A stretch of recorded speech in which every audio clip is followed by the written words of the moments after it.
चलिए आज शुरुआत करते हैं एक नए चैप्टर को। इसका नाम क्या है? वैद्युत धारा, है ना। वैद्युत धारा को ये 10 मिनट का टॉपिक होगा, 10 मिनट में पूरा मैटर आपको समझ में आ जाएगा। ध्यान लगा के 10 मिनट देखिए इसको। पहला क्वेश्चन है, आवेश किसे कहते हैं? ठीक है, अब आवेश किसे कहते हैं ध्यान समझिएगा। अब जब दो वस्तुओं को आपस में रगड़ा जाता है तो उनके अंदर घर्षण के द्वारा छोटी वस्तुओं को आकर्षित करने का गुण आ जाता है, तो कहा जाता है कि पदार्थ वैद्युत में हो चुकी है। अब पदार्थ के वैद्युत में होने की क्रिया क्या कहलाती है? आवेश कहलाती है। एक बार और सुनिए आराम से।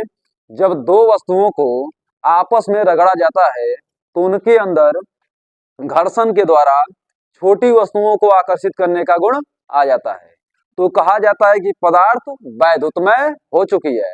अब पदार्थ के वैद्युतमय होने की क्रिया क्या कहलाती है? आवेश कहलाती है।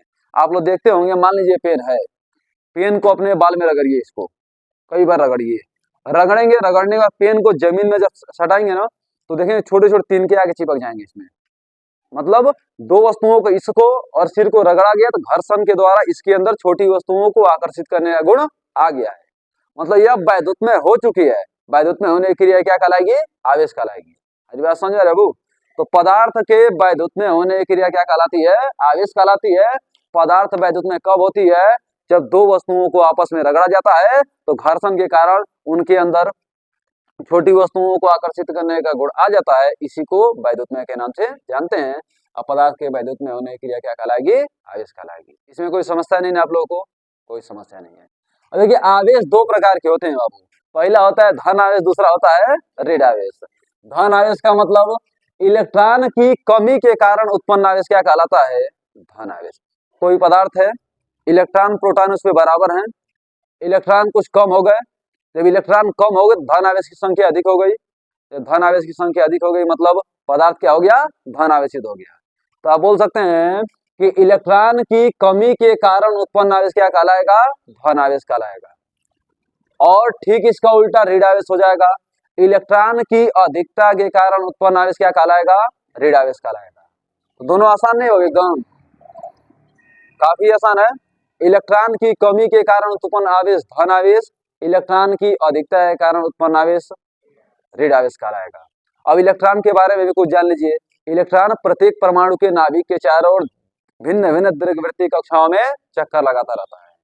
इलेक्ट्रॉन पर आवेश -1.6 × 10⁻⁻19 कूलाम होता है। इलेक्ट्रॉन का द्रव्यमान 9.11 × 10⁻31 किलोग्राम होता है। इलेक्ट्रॉन की खोज जे थॉम्सन ने किया था। इलेक्ट्रॉन के आवेश का सफलतापूर्वक निर्धारण सबसे पहले किसने किया था? मिल्टन ने किया था। किसने किया था? वो मिल्टन ने किया था। अब आगे सुनिए, और इलेक्ट्रॉन के बारे में आप लोग जान गए। अब एक बार आवेश के कुछ गुण होते हैं। अब आवेश के गुण क्या होते हैं? समान आवेश एक दूसरे को प्रतिकर्षित करते हैं, विपरीत आवेश एक दूसरे को आकर्षित करते हैं। समान आवेश का मतलब प्लस प्लस, मतलब धन आवेश धन आवेश जब मिलेगा तो दूर भागेंगे, दोनों तो चिपकेंगे नहीं। लेकिन वो धन आवेश रहेगा, एक ऋण आवेश रहेगा, तो दोनों क्या हो जाएंगे? चिपक जाएंगे। तो कह सकते हैं, देखिए समान प्लस प्लस समान है, माइनस माइनस भी क्या है? समान। समान आवेश रहेगा तो क्या होगा? प्रतिकर्षण। प्रतिकर्षण का मतलब दूर भागना। आप प्लस माइनस या माइनस प्लस अगर विपरीत रहेंगे, विपरीत रहेगा मतलब आकर्षण। आकर्षण का मतलब चिपक जाना। ठीक है वो। तो आप इसके बारे में जान गए ना। समान आवेश होगा तो क्या होगा? प्रतिकर्षण, और विपरीत आवेश होगा तो क्या होगा? आकर्षण। कोई दिक्कत आप लोगों को? कोई दिक्कत नहीं। अब वैद्युत धारा के बारे में सुनिए आप लोग। वैद्युत धारा किसे कहते हैं? देखिए, आवेश प्रवाह की समय दर को वैद्युत धारा कहते हैं। आवेश प्रवाह की समय दर को क्या कहते हैं? वो वैद्युत धारा कहते हैं। देखिए, वैद्युत धारा बराबर आवेश बटे समय। अगर आपको कुछ नहीं मालूम है तब क्या कहेंगे? आवेश और समय का अनुपात क्या कहलाता है? वैद्युत धारा कहलाता है। आवेश और समय का अनुपात क्या कहलाता है? वैद्युत धारा कहलाता है। वैद्युत धारा को I से डिनोट करते हैं, आवेश को Q से डिनोट करते हैं, और समय को T से डिनोट करते हैं। I = Q/T। जब Q का मान निकालेंगे T या कहने गुणा कर ली, तीरिया गुणा कर ला ना, है देखा, गुणा कर खटाक दे तो Q बराबर IT। Q बराबर IT फार्मूला बन जाता है। न्यूमेरिकल जब लगाया जाएगा तो उसमें देखा जाएगा ऐसे क्वेश्चन को। तो Q बराबर IT का रोल क्या है? तो वैद्युत धारा का मतलब जान गए ना। आवेश प्रवाह की समय दर को क्या कहेंगे? वैद्युत धारा। वैद्युत धारा बराबर आवेश बटे समय। आवेश को Q से, समय को T से, तो I बराबर Q अपॉन T, Q बराबर क्या हो जाएगा? IT। चलिए आगे चलते हैं बाबू। इसका मात्रक क्या होता है? आप खुद बताइए बाबू। आवेश की खोज किसने किया था? कूलाम ने। किसने किया था? कूलाम ने किया था। तो आवेश का मात्रक क्या हो जाएगा? कूलाम। समय का मात्रक क्या हो जाएगा? सेकेंड। तो वैद्युत धारा का मात्रक आवेश बटे समय मतलब कूलाम प्रति सेकेंड। कूलाम प्रति सेकेंड को इस संयुक्त रूप में क्या कहा जाता है? एम्पियर। तो वैद्युत धारा का मात्रक कूलाम प्रति सेकेंड या एम्पियर। कूलाम प्रति सेकेंड या एम्पियर। आगे बात करते हैं बाबू। वैद्युत धारा को मापने के लिए किस यंत्र का प्रयोग किया जाता है? उसका नाम क्या है? अमीटर। वैद्युत धारा को मापने के लिए अमीटर का प्रयोग किया जाता है। आगे बात करते हैं बाबू। वैद्युत धारा सदिश राशि है कि अदिश राशि है? वैद्युत धारा अदिश राशि है। ठीक है। अभी 9th वाला जब सिलेबस स्टार्ट करेंगे साइंस पढ़ाना बाबू, तो उसमें बताएंगे सदिश राशि, सदिश पहचानने का ट्रिक क्या होता है, कैसे सीधा देख कर बता दिया सदिश है कि अदिश है, सब कंसेप्ट बनते हैं। फिलहाल इतना आपको याद रखना है इसमें कि वैद्युत धारा कैसी राशि होती है? अदिश राशि होती है, सदिश राशि नहीं होती है। चलिए इसमें एक टॉपिक है, एक एम्पियर की परिभाषा। एक एम्पियर की परिभाषा क्या होती है? परिभाषा कितना आसान है, समझिए ना। एक एम्पियर, एम्पियर को कूलाम प्रति सेकंड कहते हैं ना बाबू। तो लिख सकते हैं एक एम्पियर बराबर एक कूलाम बटे एक सेकेंड। एक एम्पियर बराबर एक कूलाम बटे एक सेकेंड। तो इसी से आसान भाषा में परिभाषा बनाइए। यदि किसी चालक तार में एक सेकेंड में एक कूलाम आवेश प्रवाहित हो रही हो तो उस परिपथ में बहने वाली धारा का मान कितना होता है? 1 एम्पियर होता है। यदि किसी चालक तार में एक सेकेंड में एक कूलाम आवेश बह रहा है तो उस परिपथ में बहने वाली धारा का मान क्या होगा बाबू? 1 एम्पियर होगा। ये बात समझ रहे हो? मान लीजिए कोई चालक तार, ये मान लीजिए चालक तार है। अब 1 सेकेंड का समय लग रहा है, एक कूलाम आवेश यहाँ से यहाँ तक आ जा रहा है, एक कूलाम आवेश इसमें बह जा रहा है। तो एक कूलाम आवेश यदि 1 सेकंड में बह रहा है तो इस परिपथ में बहने वाली धारा का मान हम क्या बोलेंगे? 1 एम्पियर धारा बह रही है। तो 1 एम्पियर धारा बह रही है का मतलब यही हुआ कि 1 सेकंड में 1 कूलाम आवेश प्रवाहित हो जा रही है। कोई समस्या आप लोगों को? कोई समस्या? इतने टॉपिक में कोई दिक्कत?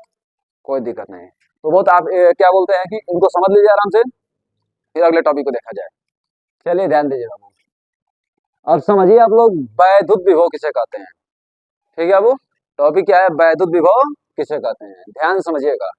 देखिए, एकांक आवेश को अनंत से किसी निश्चित बिंदु तक लाने में किया गया कार्य क्या कहलाता है? वैद्युत विभव कहलाता है। एक बार और सुनिए। अनंत से एकांक आवेश को एक निश्चित बिंदु तक लाने में किया गया कार्य क्या कहलाता है? वैद्युत विभव कहलाता है। मान लीजिए कि आवेश को ले जाना है, अनंत से लाना है, एक निश्चित बिंदु तक लाना है। आपको कहां से लाना है आपको मालूम नहीं है, लेकिन कहां पर लाना है आपको मालूम है। तो क्या हो जाएगा? इनको लाने में किया गया कार्य क्या कहलाएगा बाबू? वैद्युत विभव कहलाएगा। ये बात समझ में आपको? ठीक है, एक बार और सुन लीजिए। एकांक आवेश को अनंत से एक निश्चित बिंदु तक लाने में किया गया कार्य क्या कहलाता है? वैद्युत विभव कहलाता है। वैद्युत विभव बराबर कार्य बटे आवेश। तो वैद्युत विभव को V से डिनोट करते हैं, कार्य को W से डिनोट करते हैं और आवेश को Q से डिनोट करते हैं। तो V is equal to W upon Q। V is equal to W upon Q। भाई कार्य का मात्रक होता है जूल, आवेश का मात्रक होता है कूलाम। तो वैद्युत विभव का मात्रक क्या हो जाएगा? जूल प्रति कूलाम। जूल बटे कूलाम। आज जूल प्रति कूलाम को इस संयुक्त रूप में कहा जाता है वोल्ट। बोल्ट नामक एक वैज्ञानिक थे जिन्होंने वैद्युत विभव की खोज की थी, तो अपना नाम इसके मात्रक के पीछे जोड़ दिया, नाम इनका चलता है। जैसे मैं आवेश की खोज करता कौन है? कूलाम। कौन है वो? कूलाम। तो आवेश का मात्रक क्या हो जाता है? कूलाम। बल का मात्रक क्या है? न्यूटन। क्योंकि बल की खोज किसने किया था? न्यूटन ने किया था। तो बल का मात्रक क्या बन जाता है? न्यूटन। उसी तरीके से वैद्युत विभव के खोज करता कौन है? बोल्ट। तो इन्हीं को जूल प्रति कूलाम या बोल्ट के नाम से जाना जाता है। अब देखिए, वैद्युत विभव को मापने के लिए किस यंत्र का प्रयोग किया जाता है? उसका नाम क्या है? Volt meter. वैद्युत विभव को मापने के लिए वोल्ट मीटर नामक यंत्र का प्रयोग किया जाता है। तो वैद्युत विभव में कोई समस्या नहीं ना बाबू। अब वैद्युत विभवांतर सेम इसी के जैसा है, मात्रक सेम रहेगा, मापक यंत्र भी सेम रहेगा, केवल एक वर्ड चेंज हो जाता है बाबू। चेंज क्या होता है उसके बारे में समझिएगा। वैद्युत विभवांतर, एकांक आवेश को एक बिंदु से दूसरे बिंदु तक ले जाने में किया गया कार्य क्या कहलाता है? वैद्युत विभवांतर कहलाता है। एकांक आवेश को एक बिंदु से दूसरे बिंदु तक ले जाने में किया गया कार्य क्या कहलाता है? वैद्युत विभव कहलाता है। सबसे बड़ा डिफरेंस क्या, तो जो अच्छे से लोग नहीं जानते हैं, हम इस बात को रट्टा मार लेते हैं, काम उनका बन जाता है। मेन अंतर समझिएगा, विभव में केवल एक पॉइंट फिक्स होता है, कहाँ पे आवेश ले जाना है। अब विभवांतर में दोनों पॉइंट फिक्स होता है, कहाँ से ले जाना है और कहाँ पर ले जाना है। कहाँ से ले जाना और कहाँ पर ले जाना है। मान ली यहाँ पे लाइट आ रही है, कहाँ से आ रही है आप लोग को मालूम है? देवरिया से आ रही है, मालूम है? तो देवरिया एक पॉइंट हो गया और यह स्थान एक पॉइंट हो गया, दोनों पॉइंट हो, इसका क्या निकलेगा बाबू? विभवांतर निकलेगा। मान ली देवरिया में लाइट आ रही है, कहाँ से आ रही है आपको मालूम नहीं है, तो उसका क्या निकलेगा बाबू? विभव निकलेगा, है ना। जैसे देवरिया में लाइट आ रही है, कहाँ से आ रही है आपको जानकारी नहीं है, अनंत से आ रही है, लेकिन देवरिया में आ रही है यह मालूम है, तो क्या निकलेगा उसका? विभव निकलेगा। मतलब विभवांतर में दोनों पॉइंट फिक्स होता है, विभव में केवल एक पॉइंट फिक्स होता है। हमारी बात समझ आ रही है आप लोगों को? ठीक है, अब आगे चलते हैं हम लोग किनके बारे में? ओम के नियम के बारे में। ओम का नियम, काफी अच्छे वैज्ञानिक थे ओम, अच्छा खोज भी किए थे इन्होंने बताया था कि यदि किसी चालक की भौतिक अवस्था जैसे ताप, दाब इत्यादि स्थिर है, तब उस चालक में बहने वाली धारा आई उस चालक पर लगने वाले विभवांतर भी के समानुपाती होती है। समानुपाती का मतलब क्या होगा? विभवांतर बढ़ेगा, धारा बढ़ेगी, विभवांतर घटेगा, धारा घटेगी, दोनों समान रूप से बढ़ेंगे और घटेंगे। अब व्युत्क्रमानुपाती का मतलब आप लोग को मालूम है ना? उल्टा। तरजुई किलो देखे आप लोग? तरजुई किलो बटखरवा है, काटा खल जलाओ के है 1 किलो वजन रखा है, एगो भारी हुई तो एगो उठ जाई, एगो हल्का हुई तो एगो दूसर का उठ जाई, तो ऊपर नीचे होता रहता है ना। जब ऊपर नीचे होता रहता है उसी को कहा जाता है व्युत्क्रमानुपाती। समानुपाती दोनों समान से, झूला आगे गया तो उसमें जो बैठा व्यक्ति वो भी आगे जाएगा, झूला पीछे आया तो उसमें बैठा व्यक्ति भी पीछे जाएगा, तो समानुपाती हो जाएगा। अब व्युत्क्रमानुपाती का मतलब झूला गल पीछे, आदमी गई आगे, है ना, गिरा भड़ाक दे, सोच हो गया एकदम जहाँ पे चोट लगा उसको, ठीक है ना, तो क्या हो जाएगा? व्युत्क्रमानुपाती हो जाएगा। व्युत्क्रमानुपाती में तो उल्टा, समानुपाती मतलब सीधा, ठीक है। तो आई देखिए, ओम ने बताया था कि किसी चालक में बहने वाली धारा आई उस चालक पर लगने वाली विभवांतर भी के समानुपाती होती है। समानुपाती को सणसी द्वारा व्यक्त करते हैं। सणसी यंत्र लगा वाला हो, सणसिया जो के पकड़ के पिलास उलास, पिलास समझ लो लोगन, दू पर खींचबो लेने मुंह कर बाटे, तो पिला से कहल जाला समानुपाती, ठीक बा। तो देखा लोगन, समानुपाती मतलब इसका सिंबल होता है, जब इस सणसी हटी तो कुछ कांस्टेंट लगी, तो कांस्टेंट क्या लग जाएगा बाबू? आर। तो V इक्वल टू आर है, यह किसका नियम है? ओम का नियम है। यह जहाँ आर बराबर क्या होता है? प्रतिरोध। अब प्रतिरोध का मात्रक भी क्या बन जाता है? ओम, क्योंकि प्रतिरोध की खोज किसने किया था? ओम ने किया था। एक बार और परिभाषा सुन लीजिए। ओम के नियमानुसार यदि किसी चालक की भौतिक अवस्था जैसे ताप, दाब इत्यादि स्थिर है, तब उस चालक में बहने वाली धारा आई उस चालक पर लगने वाले विभवांतर भी के समानुपाती होता है। अर्थात V proportion to I, proportion हटी है तो कुछ सटी है, V equal to R I. जहाँ आर और क्या? रेजिडेंस, रेजिडेंस मतलब प्रतिरोध। अब प्रतिरोध का मात्रा क्या बन जाता है? ओम। अच्छा, प्रतिरोध का मतलब क्या? प्रतिरोध का अर्थ रुकावट, रुकावट का मतलब रोकने वाला। जब किस मान लीजिए कोई विलयन है, तसली लोटा बल्टी बल्टा में हम पानी डाल दिए, कोई विलयन बना दिए, उसमें विद्युत धारा को प्रवाहित किए, तो विद्युत धारा जो उसमें जाएगी ना, तो जगह जगह पर रुकेगी, जो रुकेगी, जो रोकने का काम करता है वही क्या होता है? प्रतिरोध होता है। जैसे हम लोग जमीन पे चलते तो एक बल हमको रोकता है ना, जो घर्षण बल कहते हैं हम लोग, तो घर्षण बल प्रतिरोध का काम कर रहा है। सेम उसी तरीके से जब किसी विलयन में या तार में विद्युत धारा को प्रवाहित किया जाता है, तो जो रुकावट उत्पन्न होता है जगह जगह पे ना, तो रोकने वाला ही क्या है? प्रतिरोध है। प्रतिरोध का अर्थ रोकने वाला या फिर रुकावट। मेरी बात समझ रखो, ठीक है। अब प्रतिरोध की परिभाषा क्या होती है बाबू? कुछ ना मान तो अपने भाषा में बोलेंगे, जब किसी विलयन में विद्युत धारा को प्रवाहित करते हैं तो विलयन द्वारा धारा के प्रवाह में उत्पन्न किया गया रुकावट ही क्या कहलाता है? उसका प्रतिरोध कहलाता है। एक और डेफिनेशन बोलेंगे, देखिए V equal to R I है ना, आर का मान निकालें तो आई इसके नीचे आ जाएगा बाबू, तो आर बराबर V बटे आई हो जाएगा। आर से प्रतिरोध V से विभवांतर, I से धारा। विभवांतर और धारा का अनुपात क्या कहलाता है? प्रतिरोध कहलाता है। एक बार सुनिए बाबू, विभवांतर और धारा का अनुपात क्या कहलाता है? प्रतिरोध कहलाता है। कोई समस्या आप लोग को? विभवांतर और धारा का अनुपात क्या कहलाएगा? प्रतिरोध कहलाएगा। अब प्रतिरोध का मात्रक क्या होता है? ओम होता है, या विभवांतर का मात्रक वोल्ट, धारा का मात्रक एम्पियर। तो वोल्ट प्रति एम्पियर किसका मात्रक होगा? प्रतिरोध का मात्रक होता है। अब बात करते हैं चालकता के बारे में। प्रतिरोध का व्युत्क्रम क्या कहलाता है? चालकता कहलाता है। प्रतिरोध का उल्टा क्या कहलाता है? चालकता कहलाता है। देखिए, चालकता बराबर 1 बटे प्रतिरोध। अब देखिए विशिष्ट प्रतिरोध किसे कहते हैं? देखिए इसका मात्रक तो नहीं बता दीजिएगा आप लोग, क्या हो जाएगा? 1 बटे ओम, ओम ऊपर जाएगा, क्या ओम इनवर्स। तो चालकता का मात्रक क्या हो जाएगा बाबू? ओम इनवर्स, ओम के ऊपर -1, क्योंकि प्रतिरोध के जब ओम रखें तो 1 बटे ओम हो जाएगा, ओम के ऊपर +1 है, ऊपर जाकर -1 हो जाएगा, ओम के ऊपर -1 किसका मात्रक हो? चालकता का मात्रक हो जाएगा। अब देखिए विशिष्ट प्रतिरोध के बारे में समझिएगा बाबू, क्या होता है। किसी चालक तार पर लगने वाला प्रतिरोध R जो होता है उसकी लंबाई के समानुपाती होता है। प्रतिरोध R जो होता है लंबाई के समानुपाती होता है। यही प्रतिरोध उसके क्षेत्रफल के व्युत्क्रमानुपाती होता है। अब दोनों का मतलब समझिएगा। पहले देखिए R प्रोपोर्शन टू L का मतलब, लंबाई बढ़ेगी प्रतिरोध बढ़ेगा, लंबाई घटेगी प्रतिरोध घटेगा। अपने भाषा में झुलुआ बाटे, ऊपर दोनों को बैठा दिया नहीं जाए।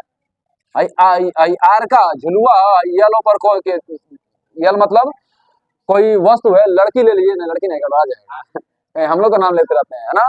मान लीजिए कोई वस्तु है, बोरा और लदा गिर ऊपर, तब बताओ लोगन कि झुलुआ में जब बैठल तो झुलुआ आगे जाई तो ऊपर बैठल वस्तु आगे जाई, दोनों समान रूप से बड़ी। झुलुआ पीछे आई तो जन बैठल वस्तु वो पीछे आई, तो क्या कर लियो के समानुपाती। नहीं, व्युत्क्रमानुपाती का उल्टा, आर बढ़ेगा तो ए घटेगा, और ए घटेगा तो आर बढ़ेगा, दोनों उल्टा चलना। यह बढ़ेगा तो यह घटेगा, यह बढ़ेगा तो यह घटेगा, दोनों एक दूसरे के अपोजिट चलेंगे। जैसे तर्जुई किलो, तराजू, काटा, तौलबल एगो बढ़ी तो एगो घटी, एगो घटी तो एगो बढ़ी, क्या हो जाएगा? व्युत्क्रमानुपाती। अब दैनिक जीवन में यूज कैसे करते हैं इसको हम लोग? देखिए, ट्रांसफार्मर के पास जिसका घर होता है उसका बल्ब देखिए तेज जलता होगा, और ट्रांसफार्मर के लास्ट में जिसका घर होगा उसका बल्ब धीमा जलता होगा। हम लोग जहाँ लाइट धीम तेज, इस समय तो धीम तेज बहुत कम हो रहा है, हम जहाँ लाइट हर हफ्ते भी उड़ जाता था। एक बार 10-10 रुपया चंदा वसूलते थे, वसूल के लाके बनवाते थे उसको। तो होता क्या था, जिसका घर ट्रांसफार्मर के पास, तो घर वाले आके बल्ब मोबाइल लगाते थे, ले बेचा तो घर बल्ब फिलामेंट जल रहा है, उसे घर मोबाइल चार्ज करके काम हम चला लेते थे हम लोग। सबसे लास्ट वाले घर के पास तो जीवे नहीं करता था, बल्ब का फिलामेंट भी नहीं जलता था, इतना धीम हो जाता था लाइट। उस समय अर्थिंग काम करता था, जमीन में से लाइट ले लेते थे हम लोग तार जोड़ के, तेज भी हो जाता था लाइट। तो समझ लीजिए आप लोग। तो कहने का मतलब, लंबाई जितनी ज्यादा होगी प्रतिरोध उतना ज्यादा लगेगा, लंबाई जितनी कम होगी प्रतिरोध उतना कम लगेगा। ट्रांसफार्मर के पास जिसका घर होगा उसका बल्ब तेज जलेगा, जिसका घर लास्ट में होगा उसका बल्ब धीमा जलेगा। क्षेत्रफल के व्युत्क्रमानुपाती होता है का मतलब क्या होगा? क्षेत्रफल जितना ज्यादा होगा प्रतिरोध उतना ही कम लगेगा, आज क्षेत्रफल जितना कम होगा प्रतिरोध उतना ही अधिक लगेगा। तो बताइए दोनों में आर आपको दिखाई दे रहा है बाबू? आर लिख दीजिए। दोनों में सणसी दिखाई देता, सणसी लिख दो लोगन। यल का एक में गुणा कर बोले यल, ए तो नीचे होगा, नीचे कर दो लोगन। R proportion to L upon A, proportion हटे कुछ कांस्टेंट लेंगे ना, तो आर बराबर एक कांस्टेंट क्या लेंगे? रो, रो यल बाई ए। इसी रो को क्या कहते हैं? विशिष्ट प्रतिरोध। रो क्या कहते हैं? विशिष्ट प्रतिरोध। तो विशिष्ट प्रतिरोध समझ गया ना किसे कहते हैं हम लोग? क्या होगा बाबू? इसी रो को बोलेंगे विशिष्ट प्रतिरोध। तो इतने टॉपिक में आपको कोई समस्या है? कोई दिक्कत नहीं ना बाबू। तो हमारे जब विद्युत विभव, विद्युत विभवांतर, ओम का नियम, प्रतिरोध, चालकता, विशिष्ट चालकता में आपको कोई समस्या नहीं होगा। इसके पीछे क्या देखे हैं? आवेश, धन आवेश, ऋण आवेश, वैद्युत धारा, 1 एम्पियर की परिभाषा में भी आपको कोई समस्या नहीं होगा। इतने में से आपको कम से कम 2 नंबर का प्रश्न टपका देगा पेपर में, जान लीजिए। लास्ट वाला एक बार और समझ लीजिए बाबू। विशिष्ट प्रतिरोध किसी चालक तार पे लगने वाला प्रतिरोध R उसकी लंबाई के समानुपाती होता है और क्षेत्रफल के व्युत्क्रमानुपाती, व्युत्क्रमानुपाती का मतलब उल्टा होता है ना। दोनों में R, आप इसको मान लीजिए आप इक्वेशन नंबर फर्स्ट, इसको मान लीजिए इक्वेशन नंबर सेकंड। अब बताइए समीकरण 1 और 2 से R यहाँ पर दोनों जगह R आपको दिखाई दे रहा है, तो एक बार लिख दीजिए। दोनों जगह प्रोपोर्शन दिखाई दे रहा है, तो एक बार लिख लीजिए। इधर यल ऊपर है, यल के नीचे आप एक लिख सकते हैं, तो यल का 1 में गुणा करेंगे तो यल, ए का 1 में गुणा करेंगे तो ए। R proportion L upon A, proportion हटेंगे तो कुछ नियतांक लगेंगे, नियतांक क्या लग जाते हैं, रो, है ना। इसी रो को कहा जाता है विशिष्ट प्रतिरोध। इसमें रो क्या कहलाएगा, वो विशिष्ट प्रतिरोध कहलाएगा। इसमें किसी बच्चे को कोई दिक्कत नहीं है ना, कोई दिक्कत। अब नेक्स्ट क्लास कल देखा जाएगा।